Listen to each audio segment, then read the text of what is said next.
Hello everyone, welcome to the new video. So in this video I'm going to be showing you how to use alt text generator for Figma. So what you want to do is you want to go to plugins, and I have my plugin here, so I'm just going to click on it.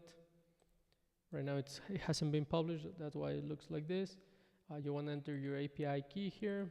Once you save it, you'll see this message and you'll see the amount of credits that you have.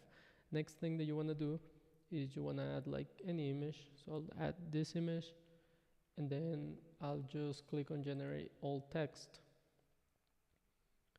Right, so it will take a few seconds, and then a message will appear and the alt text will be generated. This will be converted to a component, and then you should be able to see the alt text.